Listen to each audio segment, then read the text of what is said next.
Okay, so let's get right into it. You've got three things that happened recently in the world of fintech, and on the surface, they look totally unrelated. You have a massive layoff at this huge public company, then there's this giant funding round for a beloved private company, and then you've got a company that actually had a pretty good quarter, but its stock just completely face-planted. You'd think, okay, three different stories, but here's the thing, they're not disconnected at all. In fact, they tell one single, really powerful story about a massive shift that's happening right now. We're calling it FinTech's Great Recalibration. And honestly, this quote from our source material just sets the stage perfectly. It really does feel like a high-stakes drama right now.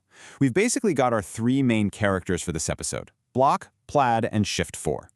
Each one is playing a totally different part in this story. You know, the one who gets fired, the one who gets funded, and the one who gets booed off the court even though they won. So let's figure out who's who, shall we? All right, let's kick things off with Act 1. This is all about Block, the company behind Square and Cash App. Its co-founder, Jack Dorsey, just made a move that was so dramatic it sent like literal shockwaves through the entire industry. Over 4,000. That's how many people were affected when Block cut its total headcount from over 10,000 down to just under 6,000. I mean, just let that sink in. This wasn't some minor adjustment or a little trim here and there. No, this was a massive, absolutely brutal reset of the whole company, and they did it right alongside their earnings announcement. But here's what's so fascinating. The way Jack Dorsey framed this whole thing. His message wasn't, hey, we're in trouble, we're sinking. Not at all. In fact, he kept insisting the business was solid. Instead, he pitched this as a fundamental change in how they operate. He decided to do one massive, painful cut rather than that slow, morale-destroying death by 1,000 layoffs that so many companies do. He was basically rebooting the company's entire operating system from the ground up. So what does this new operating system even look like? Well, for the longest time, the old playbook in tech was pretty simple, right? If you wanted to scale, you just hired more people. More growth meant you needed a bigger army of employees. Block is basically taking that playbook and tearing it to shreds. Their new model, to be AI native. That means relying on smaller, flatter, super agile teams that are powered up by technology, not just bloated with more and more people. I mean, you can think of it as the fintech version of a reality show elimination ceremony. It's this super stark declaration that the future of the company is completely tied to this new AI-driven way of working. It's AI native or goodbye. And then there was this kind of strange but human twist. They promised to keep the Slack channels open so people could say their goodbyes. Which, as our source pointed out, is kind of like getting dumped but being told you can keep the Netflix password until Thursday. A little weird, right? So, when you boil it all down, the big takeaway from Block's story is this absolutely massive bet they're placing.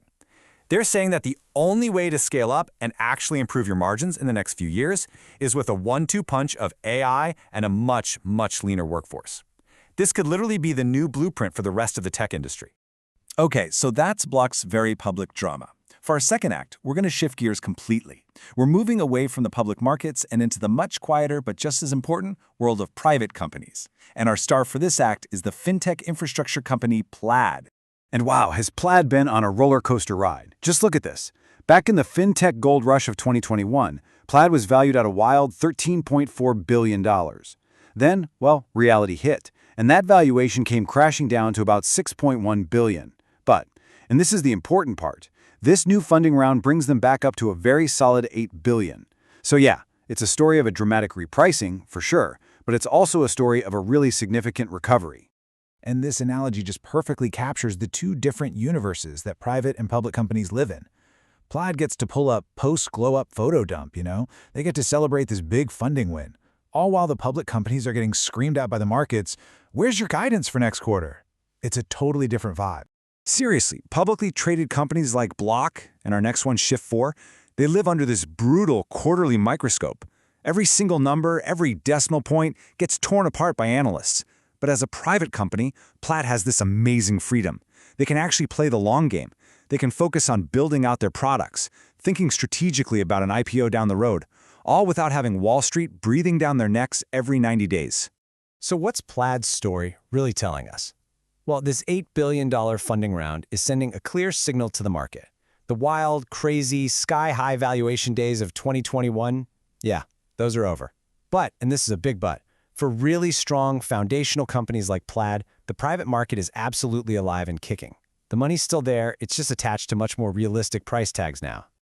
And that brings us to our third and final act. And folks, this one is a bit of a cautionary tale, straight from the public markets. It's about a payments company called Shift4, and they just learned a very painful lesson about what investors really care about in today's climate. Here's the central puzzle of the Shift4 story, and it's a real head-scratcher. How can a company basically win on its earnings report and still have its stock value absolutely plummet by 15% almost immediately? I mean, how on earth does that happen? This simple report card basically explains the entire problem. See, the market gives you a grade for two things. First, the past, your Q4 results. Shift4 did fine there, they get a check mark, but the real villain of this story was the grade for the future. That's their guidance. Their outlook for 2026 was, well, it was softer than what Wall Street wanted to hear, and for that, they got a big fat X. The sports analogy our source used for this is just perfect. It's like dropping 30 points in a big game, but then your coach tells the press that you're probably coming off the bench next time. The box score looks great, but the vibe is just terrible. And that's exactly it. In today's market, confidence about the future is everything. So the big lesson here is that Shift4 stock didn't get punished for what it just did. It got completely wrecked because of what management implied might happen down the road. And this is crucial. Right now, for investors, the guidance for the future isn't just part of the earnings report. It pretty much is the entire report. Okay, so let's bring all three of these stories together.